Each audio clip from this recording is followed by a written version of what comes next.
नमस्कार दोस्तों, स्वागत है आपका आपके चैनल कंपटीशन जीके ट्रिक में। दोस्तों, इस वीडियो लेक्चर में हम लोग जो है कि यूपी पीसीएस, आरओ एपीएस के लिए जनसंख्या और नगरीकरण को पढ़ेंगे। और आपको पता है कि यूपी पीसीएस के एग्ज़ाम में जो है जनसंख्या और नगरीकरण से बहुत सारे क्वेश्चन आते हैं।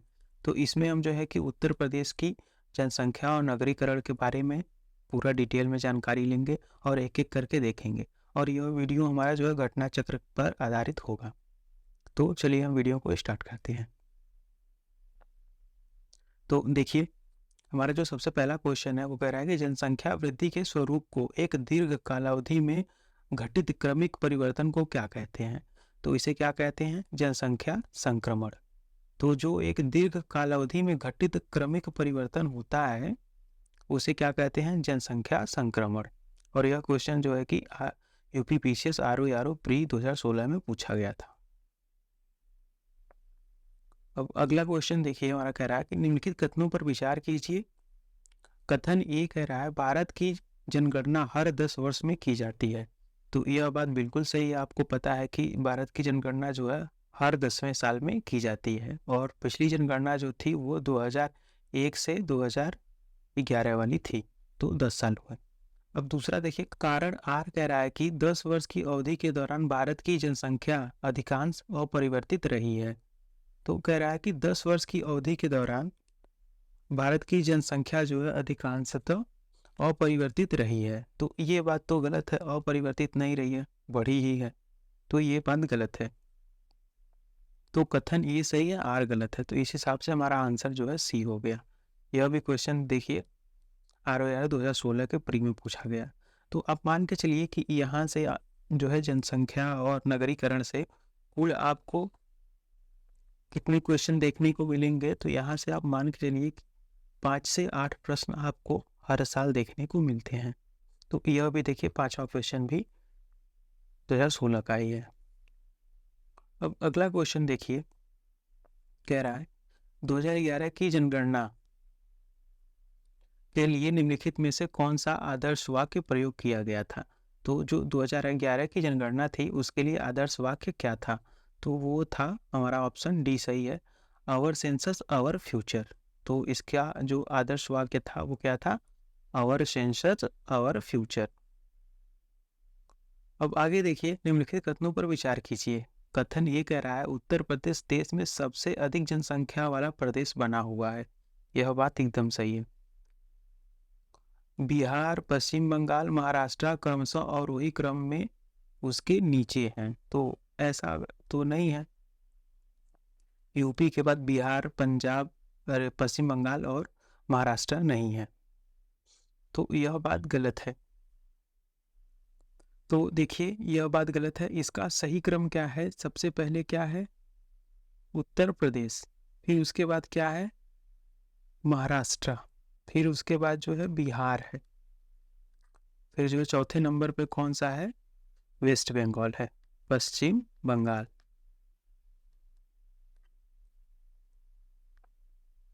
तो ये है इसका क्रम। पहले नंबर पे है, दूसरे नंबर, तीसरे और चौथे। तो इस हिसाब से जो है कारण गलत है। तुम्हारा आंसर जो है सी सही हो जाएगा। अब आगे देखिए, पांचवा क्वेश्चन कह रहा है कि भारत की 2011 की जनगणना के अनुसार सर्वाधिक जनसंख्या निम्नलिखित नगरीय युग्मों में किसमें संदर्भित हुई है? तो देखिए, कह रहा है कि सर्वाधिक जनसंख्या कहाँ बढ़ी है 2011 में? तो यह जो है कि दिल्ली और मुंबई में बढ़ी है।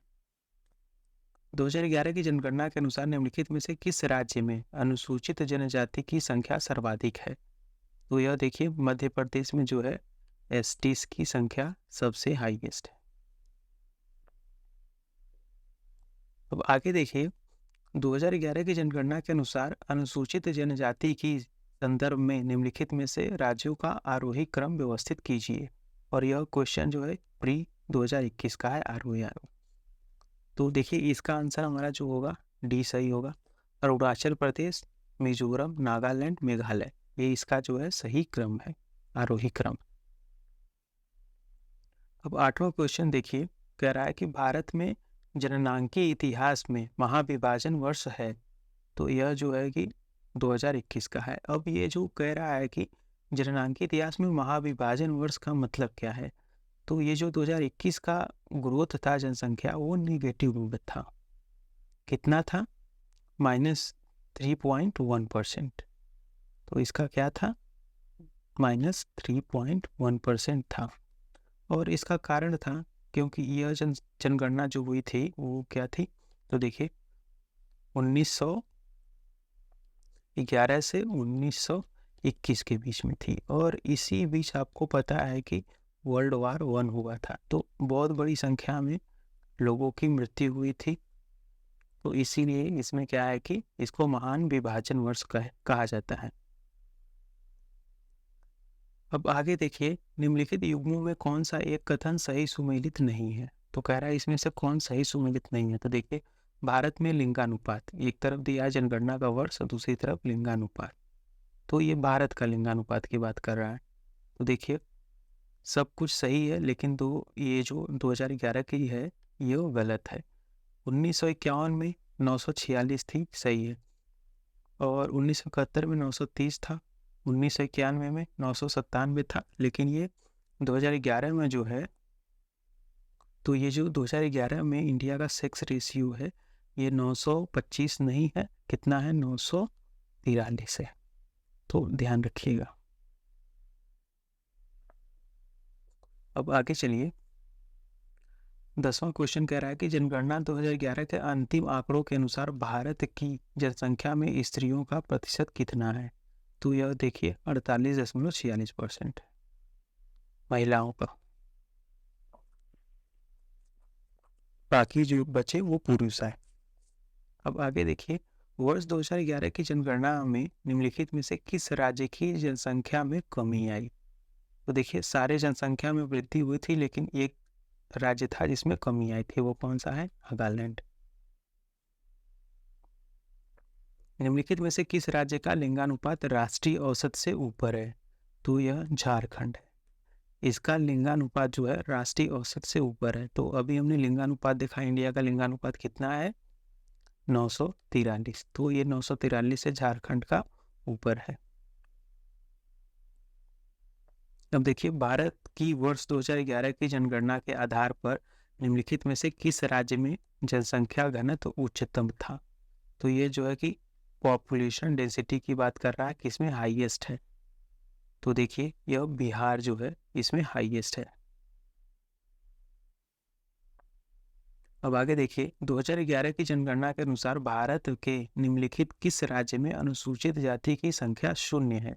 तो अब यहाँ पूछ रहा है कि एससी का जो है पॉपुलेशन किसमें 0 है। वहाँ हमने देखा था मध्य प्रदेश में हाईएस्ट है। अब यहाँ जो है पूछ रहा है कि 0 है,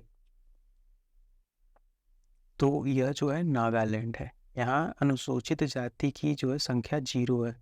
यहाँ एसटीज की संख्या जो है लगभग 90% है। तो याद रखिएगा। जनगणना 2011 के अंतिम आंकड़ों के अनुसार निम्नलिखित राज्यों में से किसका जनसंख्या घनत्व 100 से कम है? तो कौन है? यह मिजोरम है। इन चारे ऑप्शन में से मिजोरम का जनसंख्या घनत्व जो है वो 100 से कम है।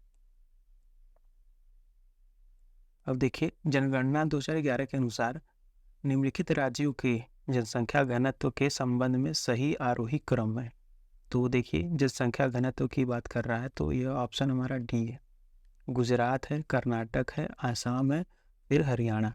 अब दोस्तों, आपको ध्यान ये देना है कि यह जो है कि जनसंख्या घनत्व इन 4 ऑप्शन से पूछ रहा है, न कि ओवरऑल जो है वो। तो यहाँ इनसे पूछा जा रहा है। अब मैं आपको साथ ही साथ बताते चलूँ कि ये आरोही क्रम का मतलब क्या होता है। हो सकता है कुछ स्टूडेंट ना समझते हों। तो आरोही क्रम का क्या मतलब होता है? कि आरोही क्रम का मतलब कि चीज़ें बढ़ते क्रम में, जैसे पहले 1 थी, अब हुआ 2 हो गई, फिर जो है 3 हो गई, बढ़ रही है। तो ये बढ़ते क्रम में पूछा है। तो जनसंख्या घनत्व तो जो है बढ़ते क्रम में। तो इस हिसाब से गुजरात में सबसे कम हुई और हरियाणा में सबसे ज़्यादा जनसंख्या घनत्व हुई। अब आगे देखिए, 2011 की जनगणना के अनुसार किस केंद्र शासित प्रदेश की जनसंख्या घनत्व जो है न्यूनतम है? तो यहाँ राज्य की पूछा था, अब यहाँ यूटी की पूछ रहा है, तो यह अंडमान निकोबार है। अब देखिए निम्नलिखित में से कौन सी एक 2001 से 2011 के दशक में भारत की जनसंख्या की दशकीय वृद्धि दर रही है। तो पूछ रहा है 2001 से 2011 के बीच जो भारत की जनसंख्या का दशकीय वृद्धि था वो कितना था, तो 17.64%। आगे देखिए 2011 की जनगणना के अंतिम आंकड़ों के अनुसार कौन सा कथन सही है, तो कथन एक देखिए कह रहा है कि संघ शासित क्षेत्रों में पुरुषों में साक्षरता दर सबसे अधिक लक्षद्वीप में है, तो यह बात एकदम सही है। राज्यों के अंतर्गत पुरुष में सर्वाधिक साक्षरता दर मिजोरम का है, तो यह बात गलत है, मिजोरम नहीं है, केरला में है सबसे ज़्यादा। कितना है? 96.02%। और केरला में ओवरऑल जो लिटरेसी रेट है वह 93.91% है, ये ओवरऑल है। और केरला में जो महिलाओं का साक्षरता दर है वह भी सर्वाधिक है, कितना है? 95.2%, तो ये भी सही है। तीसरा देखिए संघ शासित क्षेत्रों में महिलाओं में सर्वाधिक साक्षरता दर लक्षद्वीप में है, तो यह बात भी सही है। तो लक्षद्वीप जो है यहाँ पुरुषों की और महिलाओं की लिटरेसी रेट सर्वाधिक है यूटीसी यूनियन टेरेटरी में। तो इस हिसाब से हमारा आंसर जो हो गया कथन 1, 3 और 4। और देखेंगे तो कथन 1, 3, 4 किसी में नहीं है, 1, 3, 4 सही है, इसीलिए यह क्वेश्चन जो है गलत है, उस टाइम गलत क्वेश्चन पूछा गया था। 2011 की जनगणना के अनुसार किस केंद्र शासित प्रदेश की साक्षरता दर न्यूनतम है, तो यह दादरा एंड नगर हवेली की न्यूनतम है। अभी हमने हाईएस्ट ऊपर देखा, यहाँ है न्यूनतम। 2011 की जनगणना के अनुसार निम्नलिखित में से किस राज्य में साक्षरता सर्वाधिक थी, तो यह मणिपुर है। इन ऑप्शन में से मणिपुर में सर्वाधिक है। जनगणना 2011 के अनुसार निम्नलिखित में से किस भारतीय राज्य में महिला साक्षरता न्यूनतम थी, तो यह राजस्थान है। इन चारों ऑप्शन में से राजस्थान में सबसे कम है। उत्तर प्रदेश में साक्षरता दर पूछ रहा है 2001 की जनगणना के अनुसार, तो ध्यान दीजिएगा ये के पूछ रहा है, तो यह ऑप्शन हमारा है। इन ऑप्शन में से देखिए उड़ीसा से कम है, तो ऑप्शन कैसे सेट है देखिए, भारत की औसत साक्षरता दर से अधिक है, तो यह बात जो है सही है, यह बात गलत है। राजस्थान से अधिक है, यह बात गलत है। उड़ीसा से कम है, यह बात एकदम सही है। और बिहार से कम है। तो यूपी की जो लिटरेसी रेट है, तो यूपी की जो लिटरेसी रेट 2001 की जनगणना के अनुसार था वह कितना था? 56.27%। तो यह 2001 की जनगणना के अनुसार था। अब जो है कि 2011 की जनगणना के अनुसार पूछा जाए तो यूपी का लिटरेसी रेट कितना है? 67.68%।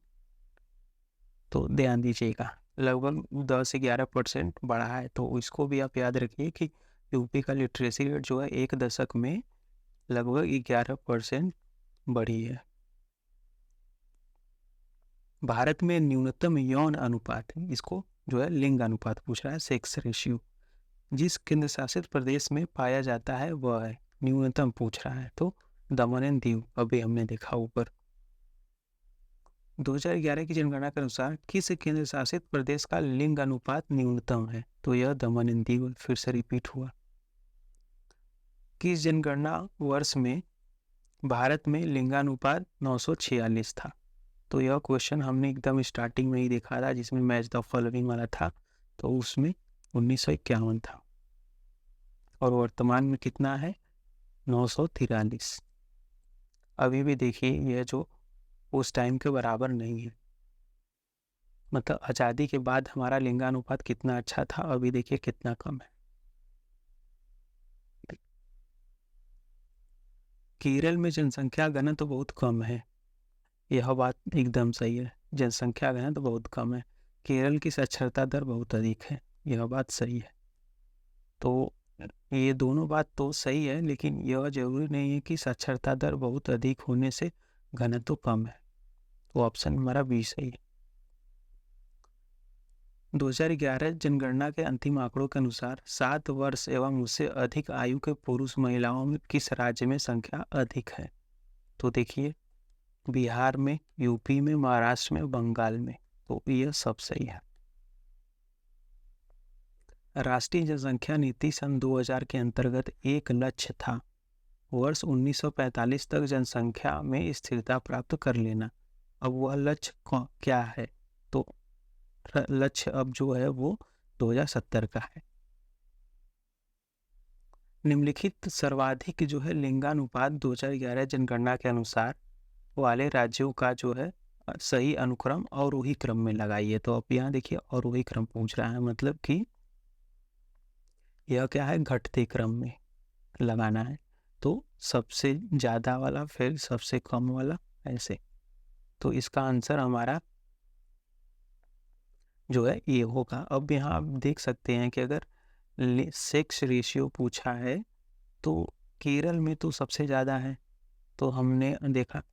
फिर उसके बाद तो यहाँ ऑप्शन यहीं से आ जा रहा है। अब देखिए पहला और तीसरा ऑप्शन को उसने कैसे सेट किया है। तो यहाँ अगर आप अवरोही क्रम और आरोही क्रम में कंफ्यूज होंगे तो इसको कर देंगे गलत। अगर अवरोही को आरोही समझ लिए तो आपका आंसर सी आ जाएगा। आंसर एकदम सेम टू सेम है, बस उसको उलट दिया है लगभग। अब देखिए भारत में प्रगतिशील जनसंख्या संसाधन क्षेत्रों में सम्मिलित किए जाते हैं, तो कौन कौन से हैं? तो गंगा यमुना का दोआब और तमिलनाडु। ऑप्शन डी सही है। 2001 की जनगणना के अनुसार भारत के किस राज्य में बाल मृत्यु दर न्यूनतम थी? तो यह केरल में है। स्थायी जनसंख्या संरचना के लिए निम्नलिखित में से एक प्रक्रिया का चयन कीजिए। तो कह रहा है कि स्थायी जनसंख्या अगर संरचना आपको रखना है तो इनमें से कौन सी प्रक्रिया लागू होगी? तो देखिए बढ़ती हुई जन्म दर, स्थिर मृत्यु दर, गलत है। घटती हुई जन्म दर और बढ़ती हुई मृत्यु दर, ये गलत है। स्थिर जन्म और मृत्यु दर रहेगा तो जनसंख्या स्थायी रहेगी, यह बात बिल्कुल सही है। अब देखिए भारत में जनसंख्या घनत्व कैसा है? निरंतर बढ़ रहा है। तो आपको पता है कि अगर पॉपुलेशन लगातार बढ़ रहा है, पिछले डिकेड में 17% बढ़ा, तो जनसंख्या घनत्व भी बढ़ेगा। 2011 की जनगणना के अनुसार भारत के निम्नलिखित राज्यों में किस में जनसंख्या का घनत्व उच्चतम है? तो यह बिहार में। यह रिपीट हुआ फिर क्वेश्चन। जनगणना 2011 के अनुसार भारत के निम्नलिखित राज्यों में से इस राज्य में महिला लिंगानुपात सर्वाधिक है। तो महिला जो सेक्स रेशियो सर्वाधिक है, तो वह देखिए ऑप्शन कौन कौन सा है? तो केरल। तो केरल में वैसे भी सर्वाधिक है, इस वाले ऑप्शन में भी केरल है, तो ऑप्शन डी सही है। 2011 की जनगणना के अनुसार निम्नलिखित में से भारत के किस केंद्र शासित प्रदेश में न्यूनतम लिंगानुपात पाया जाता है? तो ये क्वेश्चन देखिए तीसरी बार पूछा जा रहा है, तो दमन एंड दीव है। और यह क्वेश्चन यूपीपीसीएस आरओ 2021 में पूछ लिया गया। और यह क्वेश्चन हमने देखा 3 से 4 बार देखा, तो मेरे ख्याल से 3 से चौथी बार क्वेश्चन रिपीट हो रहा है। अब आपको समझ में आया होगा कि प्रीवियस ईयर क्वेश्चन के फायदे। जनगणना 2001 के अनुसार भारत के निम्नलिखित राज्यों में से किस में सर्वाधिक अनुसूचित जाति की संख्या पाई जाती है? अब ये पूछ रहा है कि एससी की पॉपुलेशन सर्वाधिक कहाँ है? तो यह है उत्तर प्रदेश। भारत के किस राज्य में अनुसूचित जातियों की संख्या सर्वाधिक है? फिर देखिए रिपीट हुआ, यूपी है। यदि जन्म तथा मृत्यु दर समान है, अंततः क्या है, अंत या बाह्य जो है प्रवसन नहीं हो रहा है, तो जनसंख्या में कोई परिवर्तन नहीं होता, इसे क्या कहा जाता है? इसे जनसंख्या का स्थिरता कहा जाता है। और यह क्वेश्चन देखिए सेम क्वेश्चन है 33वां क्वेश्चन। 33वें क्वेश्चन को उलट दिया गया है और यह क्वेश्चन 13 में पूछा गया था और ये वाला क्वेश्चन 14 में, तो समझिए कि रिपीटेड है। अगला क्वेश्चन है, जनगणना 2011 के अंतिम आंकड़ों के आधार पर राज्यों की साक्षरता प्रतिशत के अनुसार अवरोही क्रम में लगाइए। तो देखिए, नागालैंड, हिमाचल प्रदेश, सिक्किम और त्रिपुरा। तो यहाँ आप देखिए, अगर इसे अवरोही क्रम में लगाने को कह रहा है तो इसमें देखिए, सबसे पहले त्रिपुरा होगा, फिर हिमाचल प्रदेश होगा, फिर क्या होगा, सिक्किम होगा और लास्ट में नागालैंड। तो इसका आंसर हमारा सी हो गया। वर्ष 2001 से 11 की अवधि में कुल जनसंख्या में जो है निम्नतम प्रतिशत वृद्धि वाला राज्य, सबसे कम वृद्धि कहाँ हुई थी? तो नागालैंड। ये हम लोगों ने देखा था। ये भी रिपीटेड क्वेश्चन है। निम्नलिखित में से किस राज्य में महिला साक्षरता दर 2001 में सर्वाधिक थी? तो मिजोरम है ये। भारत में नगरीकरण का स्तर चीन से काफी नीचा है। तो एकदम सही बात है। भारतीय नगर जो है कम नियोजित है। तो यह भी बात सही है। तो इंडिया में जो नगरीकरण की मतलब जो प्रतिशत है वह इस टाइम जो है 35.87% है। तो मान के चलिए कि 35% है। तो हमारा ऑप्शन इस हिसाब से जो है बी हो गया। देखिए, नगरीकरण औद्योगिकरण का अनुसरण करता है। तो कह रहा है कि नगरीकरण जो है औद्योगिकरण का अनुसरण करता है। यह बात बिल्कुल सही है। अगर नगरीकरण है तो वहाँ औद्योगिकरण भी हो सकता है। विकासशील देशों में नगरीकरण अपने आप में एक आंदोलन है। यह बात बिल्कुल सही है, लेकिन यह जो है इसका रीजन नहीं है। तो ऑप्शन हमारा बी सही है।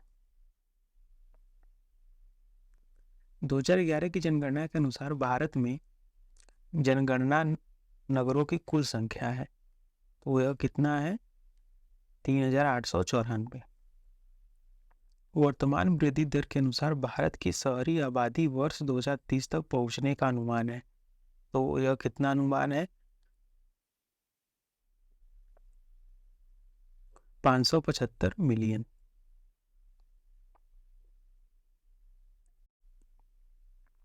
वर्ष 2011 की जनगणना के अनुसार भारत की कुल नगरीकरण संख्या में नगरों की जनसंख्या का प्रतिशत कितना है? तो यह जो है 42.61% है। तो महानगरों की जो जनसंख्या है नगरीकरण में वह कितना है? 42.61%। वर्ष 2011 की जनगणना के अनुसार भारत में नगरीय जनसंख्या का देश की कुल जनसंख्या की प्रतिशत थी। तो यह कितना है? बी। देखिए, ऑप्शन बी सही है, 31%। तो अभी जो है अगर 2011 की जनगणना के अनुसार नगरीकरण पूछा जाए तो 31.61% है। अगर यह 2021 के जनगणना मतलब 2021 के आंकड़ों के अनुसार पूछा जाए तो यह 35% है। भारत की जनगणना 2011 के अनुसार उत्तर प्रदेश के निम्नलिखित में से कौन से शहर में मिलियन शहर शामिल नहीं है? मिलियन शहर वो शहर होते हैं जिनकी पॉपुलेशन 10 लाख से ज़्यादा होती है। और यह क्वेश्चन यूपीपीसीएस आरओ के 21 में पूछा गया। तो आगरा है, प्रयागराज है, मेरठ है, लेकिन मुरादाबाद नहीं है।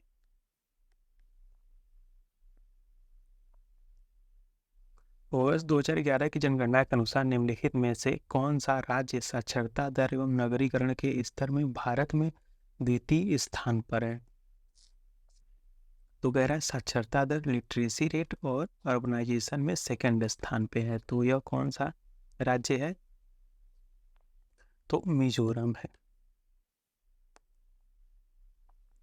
2011 की जनगणना के अनुसार निम्नलिखित में से किसमें नगरीकरण का स्तर सबसे निम्न है, सबसे कम पूछ रहा है? तो यह है पश्चिम बंगाल। वर्ष 2011 की जनगणना के अनुसार निम्नलिखित में से किस राज्य में नगरीय जनसंख्या की प्रतिशतता न्यूनतम थी? हिमाचल प्रदेश में। यह क्वेश्चन कई अन्य एग्जामों में अलग अलग तरीकों से पूछे गए हैं। तो आपको याद रखना है कि नगरीकरण जो जनसंख्या है, नगरीय संख्या, वो सबसे कम है हिमाचल प्रदेश में, और यहीं पर सबसे ज़्यादा कुल्लू मनाली शिमला जो है सब घूमने जाते हैं। जनगणना 2011 के अनुसार भारत में निम्नलिखित राज्यों में से कौन सा राज्य जो है सबसे कम नगरीकरण का प्रतिशत दर्ज किया है? तो यह हिमाचल प्रदेश है, और यह क्वेश्चन 21 प्री का है ROR। फिर वही क्वेश्चन देखिए रिपीट हुआ, यही सेम क्वेश्चन है, रिपीट हुआ है। भारत के निम्नलिखित राज्यों में उनकी नगरीय जनसंख्या के अवरोही क्रम में व्यवस्थित कीजिए एवं नीचे दिए गए कोड का सही उत्तर चुनिए। तो देखिए कह रहा है अवरोही क्रम में लगाना है और नगरीय जनसंख्या। तो देखिए इसका आंसर हमारा ए है। सबसे पहले महाराष्ट्र होगा, फिर उसके बाद उत्तर प्रदेश है, फिर दूसरे नंबर पर तमिलनाडु, लास्ट में है पश्चिम बंगाल। तो ये सबसे हाईएस्ट है इसमें, फिर सेकंड हाईएस्ट है यूपी, फिर तमिलनाडु, सबसे कम है पश्चिम बंगाल। निम्नलिखित भारतीय नगरों में मलिन बस्तियों का प्रतिशत जो है सबसे कम रहा है। तो मलिन बस्ती, स्लम बस्तियां जो है सबसे कम है, तो कहाँ है? गुजरात के अहमदाबाद में। और सबसे ज़्यादा कहाँ है? तो महाराष्ट्र में। और यह क्वेश्चन इसी साल का है। निम्नलिखित में से किस राज्य में 2011 के जनगणना के अनुसार 10 लाख प्लस की नगरीय समूह नहीं है? तो यह ओडिशा है। निम्नलिखित राज्यों को 2011 की जनगणना के अनुसार उनके नगरीकरण के अवरोही क्रम में व्यवस्थित कीजिए तथा राज्यों के नीचे कोट को सही उत्तर चुनिए। तो अवरोही क्रम में लगाना है और देखिए नगरीकरण को लगाना है। तो इसका आंसर हमारा जो है ए सही है। तो देखिए सबसे ज़्यादा है गोवा में, फिर इससे कम कहाँ है? मिजोरम में, फिर इससे कम कहाँ है? तमिलनाडु में, सबसे कम कहाँ है इस ऑप्शन के अनुसार? केरल। वर्ष 2011 की जनगणना के आधार पर निम्नलिखित राज्यों को उनके नगरीकरण के अवरोही क्रम में व्यवस्थित कीजिए। तो देखिए नगरीकरण से कई सारे क्वेश्चन हैं, इस पूरे जो पेज में नगरीकरण से ही है पूरा क्वेश्चन। तो देखिए इसका आंसर हमारा बी सही है। तो देखिए महाराष्ट्र है, फिर उसके बाद सेकंड पर कौन सा है? पश्चिम बंगाल है, फिर देखिए कौन सा है? आंध्रा है, फिर गुजरात है। भारत के निम्नलिखित संघ शासित क्षेत्रों का उसके नगरीकरण के स्तर के अवरोही क्रम में व्यवस्थित कीजिए।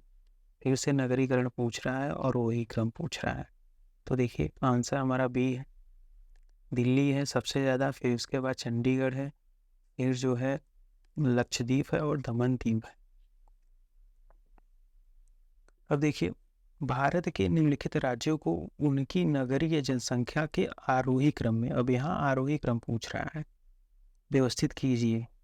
तो बढ़ते क्रम में पूछ रहा है, 1 2 3 4 से ऐसे बढ़ते क्रम में। तो देखिए ऑप्शन हमारा बी हो गया। पहले सिक्किम है, फिर उसके बाद जो है सबसे लोवेस्ट सिक्किम है नगरीकरण, फिर उसके बाद अरुणाचल प्रदेश है, फिर उसके बाद नागालैंड है, फिर जो है मिजोरम है। भारत का सबसे अधिक जनसंख्या वाला शहर कौन सा है? तो सबको पता है मुंबई है। नगरीकरण का कारण क्या है? तो 4 देखिए स्टेटमेंट दिए हैं। ग्रामीण नगरीय असंतुलन, यह बात सही है, गांव के लोग नगरों में चले जाते हैं। ग्रामीण क्षेत्रों में नौकरी के अवसर की कमी, यह भी बात सही है। कृषि भूमि की न बढ़ सकने वाली प्रकृति, जनसंख्या गांव में बढ़ रही है लेकिन कृषि भूमि नहीं बढ़ रही है। लोगों के पास एक फैमिली है जिसमें 5 मेंबर है, जो है 10-20 साल बाद मेंबर 10 हो जाएंगे, लेकिन उनका खेत जो है 1 बीघा था तो 1 ही बीघा रहेगा। नगरों के चुंबकीय विशेषताएं, यह भी बात सही है। नगरों में क्या है कि आकर्षण, चमक धमक से लोग आकर्षित हो रहे हैं, तो यह भी सही है। तो ऑप्शन हमारा डी सही होगा।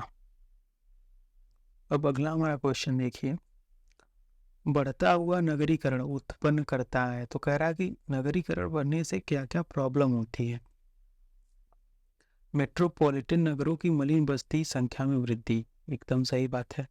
बड़े नगरीय केंद्रों में जनसंख्या का बढ़ता संकेंद्रण, यह भी सही है। नगरीय क्षेत्रों में सेवाओं की मात्रा तथा गुणवत्ता में गिरावट, यह तो बात एकदम सही है। आधार जो है रचना सुविधाओं की तेजी से उच्चावच, तो ये तो गलत है। जो आधार संरचना इंफ्रास्ट्रक्चर है वो तो इतनी तेजी से नहीं बढ़ेगा जिस हिसाब से यहाँ की पॉपुलेशन बढ़ रही है, तो यह गलत है। ऑप्शन ए सही है। अगला क्वेश्चन कह रहा है कि टीके उमेन ने नगरीय परिवारों का अंतर बताया है, तो देखिए ऑप्शन, तो उपयुक्त सभी आधारों पर। तो देखिए आधार क्या दिए हैं इन्होंने, आय के साधन तथा बदलते हुए मूल्यों के प्रतिमान के आधार पर। ये जो नगरीय परिवारों का अंतर बताया है तो किस आधार पे, तो आय के आधार पर, सत्ता की संरचना के आधार पर, नगरीय सामाजिक वातावरण और सामाजिक परिस्थितियों के आधार पर, तो सब सही है। 2011 की जनगणना के अनुसार भारत की कुल जनसंख्या में नगरीय जनसंख्या कितना परसेंट है। देखिए फिर से क्वेश्चन रिपीट हो रहा है, तो हमने देखा था 31% है, अभी वर्तमान में 35% है। 2011 की जनगणना के अनुसार भारत में किस राज्य में नगरीय जनसंख्या प्रतिशत सर्वाधिक है, तो यह गोवा है। गोवा पूरा जो है पर्यटन का जगह है।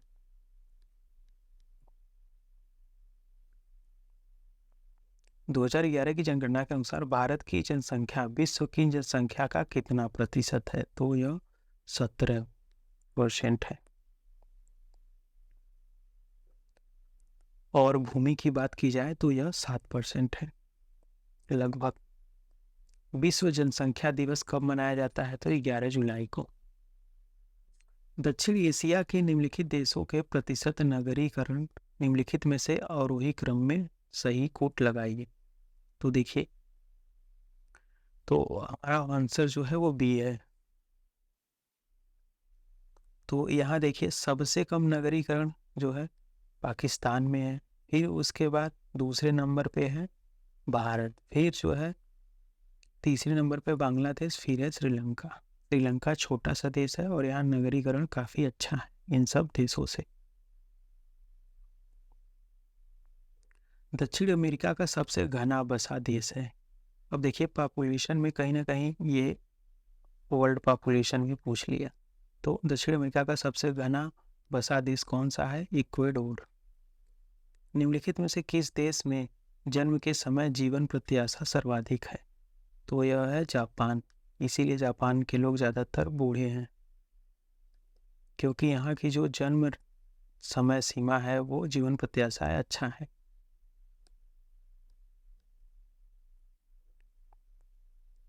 किस महाद्वीप में जनसंख्या घनत्व सर्वाधिक है, तो ये तो एशिया ही है। सबसे ज़्यादा पॉपुलेशन, सबसे ज़्यादा जनसंख्या घनत्व और सबसे ज़्यादा। निम्नलिखित में से किस देश में जनसंख्या का घनत्व सबसे कम है, तो यह मंगोलिया है, क्योंकि मंगोलिया पूरा रेगिस्तान है। और मंगोलिया की राजधानी कहाँ है, उलन बटोर।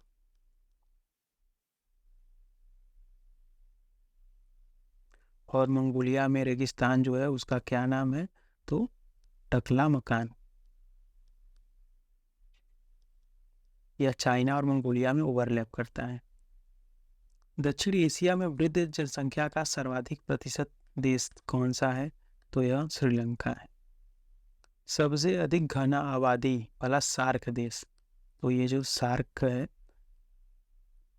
सार्क समूह, इसमें पूछ रहा है, तो यह बांग्लादेश है, सबसे घना है। जनसंख्या 2000 जनगणना 2011 के अंतिम आंकड़ों के अनुसार उत्तर प्रदेश की कुल जनसंख्या की 2001 से 2011 के दौरान 10 की वृद्धि कितना था, तो यह 20% था। जो 2001 से 2011 के बीच में जो पॉपुलेशन बढ़ा वो कितना बढ़ा, पूरे पॉपुलेशन का 20%, और इंडिया का जो बढ़ा वो 17% लगभग। 2011 जनगणना के अंतिम आंकड़ों के अनुसार भारत की जनसंख्या का कितना प्रतिशत उत्तर प्रदेश में रहता है, तो लगभग 17%। उत्तर प्रदेश की कुल जनसंख्या में कार्यबल का प्रतिशत कितना है, तो देखिए कितना है, 23.7% है। तो इसका आंसर हमारा बी हो जाएगा। देखिए, उल्लेखनीय है कि उत्तर प्रदेश में श्रमिकों की संख्या जो है 23.7% है, जिसमें 65% किसान हैं और जो है 5.6% औद्योगिक श्रमिक हैं। यह क्वेश्चन इसी साल का है। राज्य जिसमें 2011 जनगणना के अंतिम आंकड़ों के अनुसार महिला साक्षरता दर उच्चतम एवं न्यूनतम है, ये क्रमशः कौन से हैं? तो महिला जो है साक्षरता दर उच्चतम है, तो ये तो केरला है, पक्के से पता है। और न्यूनतम वाला भी आपको पता होगा, हो सकता है बिहार झारखंड में कंफ्यूज हो, लेकिन बिहार है। निम्नलिखित में से किस राज्य में मृत्यु गणना की शुरुआत की है? तो यह कर्नाटक है। माल्थस के अनुसार, माल्थस एक वैज्ञानिक थे जो है अर्थशास्त्र के, इनके अनुसार जनगणना नियंत्रण का सर्वाधिक प्रभावकारी उपाय कौन सा है? तो यह है जन्म नियंत्रण कर लो, जनसंख्या नियंत्रित हो जाएगा। युद्ध से नहीं होगा, विपत्ति से नहीं होगा, अनैतिक व्यवहार से नहीं होगा। अब देखिए, संयुक्त राष्ट्र संघ यूनाइटेड नेशन काउंसिल के अनुसार 2050 में विश्व की अनुमानित जनसंख्या कितनी होगी? तो यह 9.2 बिलियन खरब, मतलब 9.2 खरब। निम्नलिखित में से कथनों पर विचार कीजिए, कौन सा सही है बताइए। कथन ये कह रहा है भारत में वर्ष 2001 के पश्चात शहरीकरण में तीव्र वृद्धि हुई, एकदम सही बात है। भारत में मोबाइल संप्रेषण के क्षेत्र में क्रांति हो रही है, यह तो और सही बात है। लेकिन इसका कारण जो ये नहीं कि मोबाइल संप्रेषण में क्रांति है तो शहरीकरण बढ़, तो बी सही है हमारा। तो दोस्तों, हमारा जो है वीडियो यहीं पर समाप्त होता है। वीडियो आपको कैसा लगा जो है आप कमेंट करके जरूर बताइए। इसमें हमने जो है कि उत्तर प्रदेश सेंसस के, उत्तर प्रदेश की जनगणना के बारे में और इंडिया की कुछ न थोड़ा बहुत जनगणना के बारे में हम लोगों ने कंप्लीट चर्चा की। और आपका क्वेश्चन जो है इससे बाहर कहीं नहीं आएगा। आप एक ट्रेंड समझिए कि जो है कि जनगणना में क्वेश्चन कहाँ से बनती है, और अपकमिंग एग्जाम में वहाँ से आप अपने को मटेरियल उठाइए। और इसके बारे में हम जो है यहाँ से जो है विश्लेषण करके एक वीडियो बनाएंगे, जिसमें हम अपकमिंग एग्जाम में हमारे कैसे क्वेश्चन पूछे जाएंगे उसका हम जो है एक वीडियो बनाएंगे। तो इसके लिए आप चैनल को सब्सक्राइब कीजिए, वीडियो को लाइक कीजिए। तो दोस्तों, धन्यवाद।